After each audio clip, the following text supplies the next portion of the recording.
Good afternoon, good morning, good evening, wherever you are. It is your friend Michael from Reality Hacker, and we are going to be diving into the power of awareness. I'm really excited. Chapter 18, the power of awareness. If you haven't yet, be sure to be on the lookout for our book, a commentary on a power of awareness that is going to ultimately be all of these books and videos condensed into a single reading piece for you. I'm really excited about it. There's a ton of time I've spent, going through this reading and expanding on it. That being said, if this is your first time here, welcome. Welcome. We are really excited to have you, grateful to have you. And what we love to do here is talk about the most actionable, digestible, tangible frameworks for transformation that we can find. So that being said, let's dive into it. Chapter 18, Be Ye Doers, the power of awareness, heading back into the land of King James for a short minute. Be ye doers of the word and not hearers only, deceiving your own selves. For if any be a hearer of the word and not a doer, he is like unto a man beholding his natural face in a glass, and goeth his way, and straightway forgetteth what manner of man he was. But whoso looketh into the perfect law of liberty, and continue therein, he being not a forgetful hearer, but a doer of the work, this man shall be blessed in his deed. And I love this. I love this. And not because I love the concept of needing to do, right? We go back to the law of least action, the law of, all these different things that Neville talks about, where this process of manifesting shouldn't be hard. It shouldn't be frustrating, right? But what we're going to be talking about today is understanding that we cannot just do nothing, right? We have to do something, right? The creative consciousness that we are, the I am that we are, is embellishing all of our experiences with the consciousness that we take into those experiences. So the word in this quotation means idea, concept, or desire, right? You deceive yourself by hearing only when you expect your desire to be fulfilled through mere wishful thinking. Your desire is what you want to be, and looking at yourself in a glass is seeing yourself in imagination as that person. Forgetting what manner of man you are is failing to persist in your assumption. The perfect law of liberty is the law which makes possible liberation from limitation. That is the law of assumption. To continue in the perfect law of liberty is to persist in the assumption that your desire is already fulfilled. You are not a forgetful hearer when you keep the feeling of your wish fulfilled constantly alive in your consciousness. This makes you a doer of the work, and you are blessed in your deed by the inevitable realization of your desire. You must be doers of the law of assumption, for without application, the most profound understanding will not produce any desired result. Frequent reiteration and repetition of important basic truth runs through these pages. Where the law of assumption is concerned, the law that sets man free, this is a good thing. It should be made clear again, and even at the risk of repetition. The real truth seeker will welcome this aid in concentrating his attention upon the law which sets him free. The parable of the master's condemnation of the servant who neglected to use the talent given him is clear and unmistakable. Having discovered within yourself the key to the treasure house, you should be like the good servant who, by wise use, multiplied by many times the talents entrusted to him. The talent entrusted to you is the power to consciously determine your assumption. The talent not used, like the limb not exercised, withers and finally atrophies. What you must strive after is being. In order to do, it is necessary to be. The end of yearning is to be. Your concept of yourself can only be driven out of consciousness by another concept of yourself. By creating an ideal in your mind, you can identify yourself with it until you become one and the same with your ideal, thereby transforming yourself into it. The dynamic prevails over the static, the active over the passive. One who is a doer is magnetic and therefore infinitely more creative than any who merely hear. Be among the doers. Man, can you believe that this is only 2 pages, well, at least in my book, but there's so much to digest here, right? So what we're talking about today is being a doer of the law and not just an innocent bystander, a watcher, a hearer, a forgetful hearer, right? And what does that mean? It means that there is no reason for us to stop living our lives. You know, what we notice happen, what I've noticed with thousands and thousands of people is that when they get into this, they stop living their lives. They think they need to focus on the affirmations, they need to focus on the hypnosis and this, that, and the third. And there might be some truth to that, but the more important truth is that it's really, really, really, really important that you continue to live your life. And not only continue to live your life, continue to build the life that you actually want to live. So if you're not an entrepreneur now and you want to be a successful entrepreneur and you're moving into the wish fulfilled more and more and more, it's not just important that you move into the wish fulfilled, but it's important that you take that state of consciousness and you bring it with you throughout your day, right? This is what he talks about. You know, activity is magnetic, passivity scattering, right? We talk about the law of attraction, attracting things to us, becoming a magnet, or the law of assumption, right? The law of assumption, when I fundamentally assume that I am what I want to be. And I think that one thing that's really, really, really important here is that ultimately, if you're assuming that you are what you want to be, even if you're not successfully doing it, you will be at least attempting to do it, right? Being comes before doing. And there's something to be said about right action following right consciousness. And this is really, really important because this does not mean that you're going to be successful in the first try or the first implementation of this. And Neville was not, right? Neville says multiple times throughout all of his books that he spent his entire life mastering this. And that is one thing that I think in his time, despite only being 50 to 60 years ago, was massively different than today, is that we are so obsessed with insane loading times.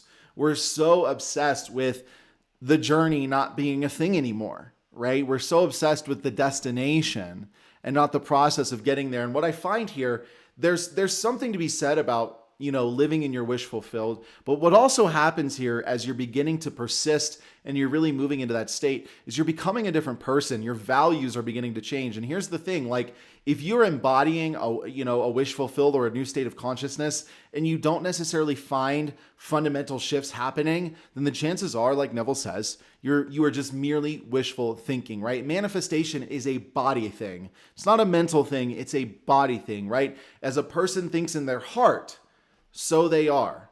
As a person thinks in their nervous system, so they are. As a person thinks in their subconscious, so they are. Not as a person thinks mentally while feeling in complete contradiction to that. And this is the place that we want to get to. And here's what you have to get rid of. You have to get rid of the need to be perfect with this stuff. You know, if you really want to master this, you have to accept the fact that you're a student and you're always going to be a student, right? Perpetual studentness creates great masters. There are no masters who view themselves as masters who have much more to learn because they're considering themselves masters, right? The greatest master is the self-proclaimed student. The greatest master is the self-proclaimed student.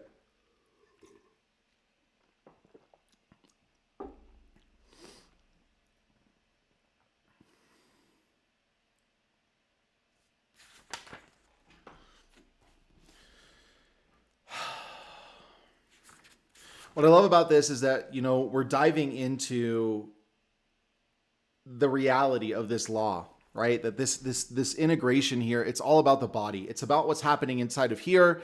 And when the experiences that I want out here are happening in here,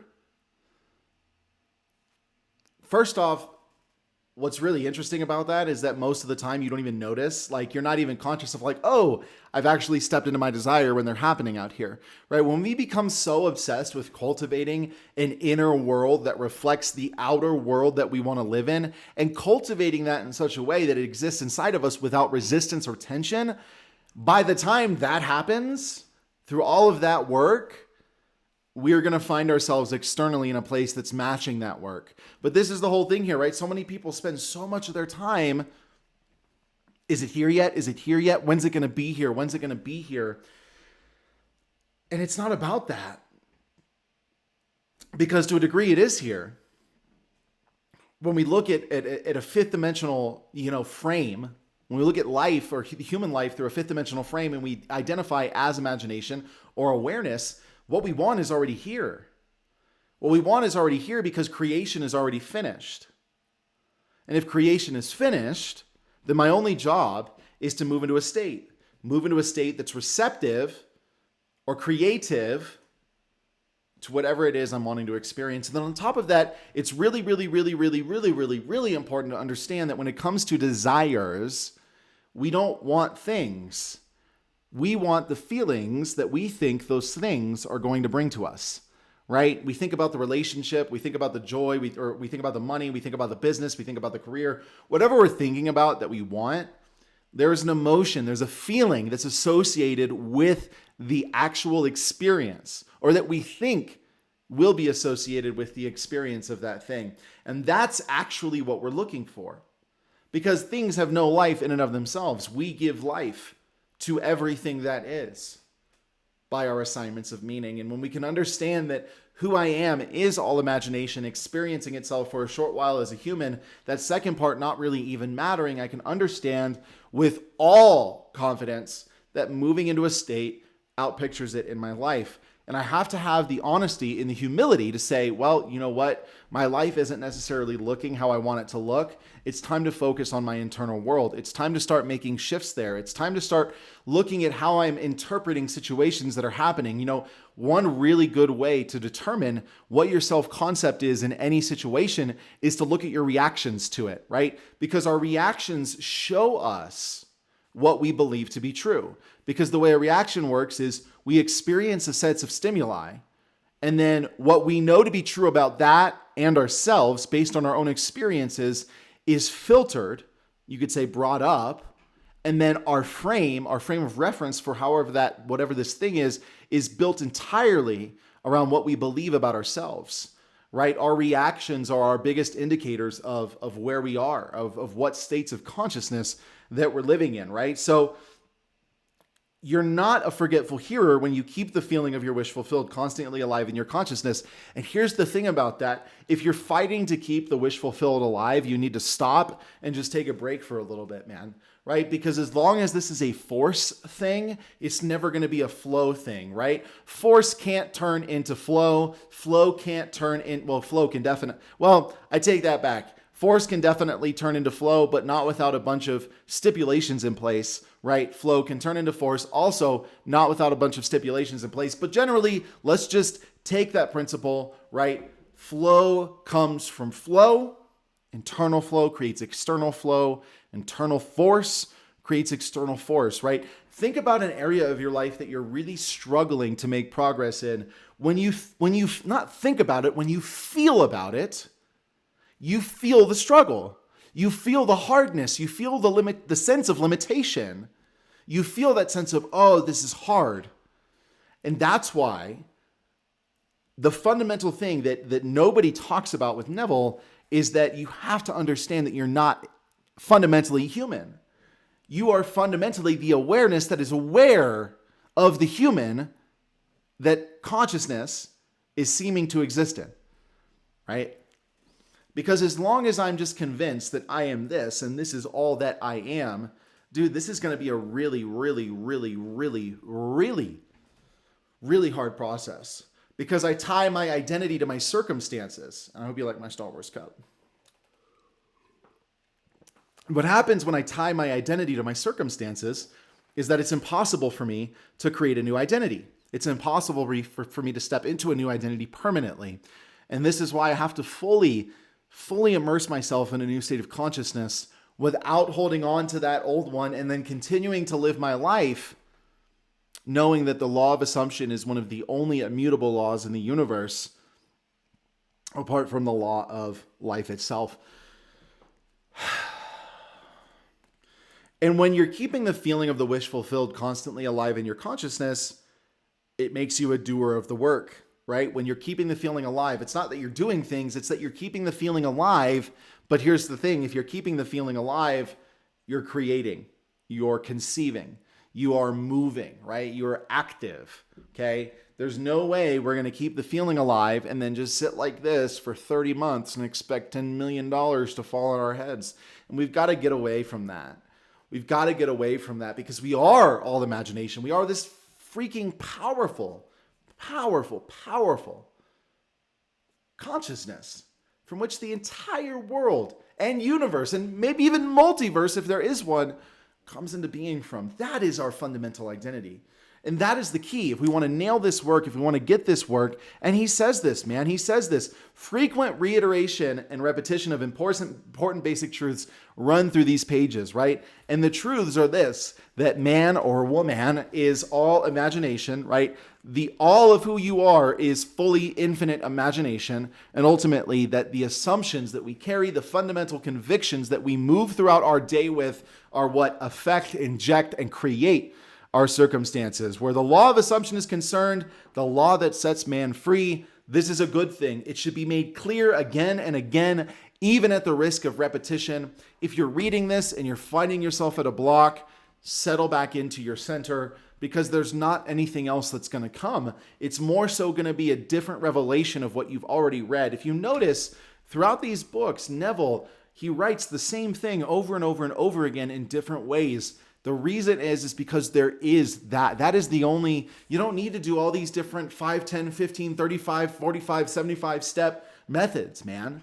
Like, you just need to understand that you are all imagination, right? You are consciousness, you are source, whatever you want to call that word, that everything comes from. That is your fundamental identity, not the ego, not the collection of personalities, of thoughts, of convictions. That is not who you are, okay? And the real truth seeker will welcome this aid in concentrating his attention upon the law, which sets him free.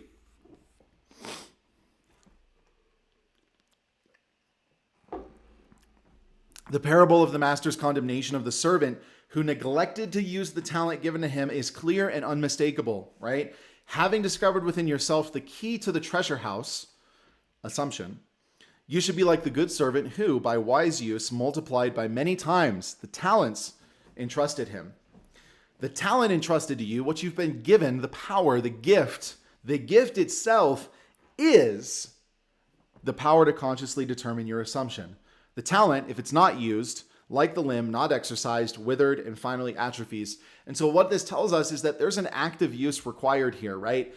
Again, if I'm forcing myself to believe something, I need to stop, I need to relax, I need to chill out, because that's not the way to go. If I'm trying to force myself to move into a place, if I'm standing in front of a mirror saying affirmations and blah, blah, blah, blah, blah, and nothing is moving, dude, that should be a sign, right? That should be a sign.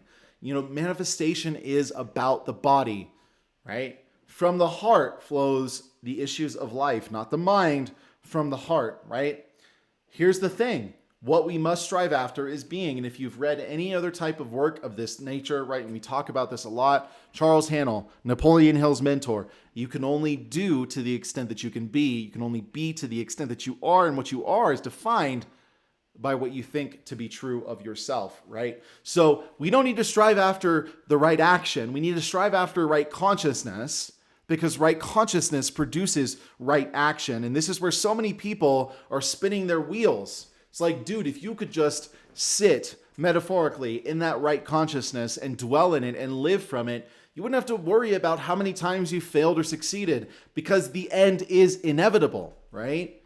I cannot help but outpicture whatever goes with me into my daily life, whatever consciousness I am carrying with me. It is without a doubt imbuing, affecting, injecting itself into my circumstances and into my environment. And the conversations I have, the experiences I have, the encounters I have, they are all going to continue to carry the tonality of the consciousness that I am carrying. What we must strive after is being. In order to do, it's necessary to be. The end of yearning is to be, right? The end of yearning, the end of wanting, the end of longing is being, right? And if we're still longing for something, we are not being it. And if we are not being it, we will not do it. And if we won't do it, we won't create it. or manifest it or attract it, whatever word you want to use there. We want to strive after being, but not at the expense of doing, right? Understand that moving into beingness, a different level of beingness, is not going to, cause you to sit on your butt 24/7 and wait for $1 million to fall on your lap. It's not what it's about. Moving into a different state of being is going to move you into a different state of doing. And that different state of doing is going to produce that different state of experiencing. Because the experience is the apple that falls on the ground. And that apple, in its beingness, was once a seed that was not yet even a tree. Okay? Excuse me, my eye is itching. What we must strive after is being. In order to do, it's necessary to be. The end of yearning is to be. Our concept of ourself can only be driven out by another concept of ourself, right? This is really it, man. This is really it. We can only become more by being more. And it starts internally. It starts internally, right? It starts inside of here. As a person is eventually persuaded in their hearts, so they become. And this is what this whole practice is all about, right? Leveraging the body as an interface of consciousness to create the life that we want to create, okay? So a couple things there, right? How do I get into that space in my body? Well, it's a good question. That's why we developed the Limitless Day method, right? You can go check it out by looking at the link in the description.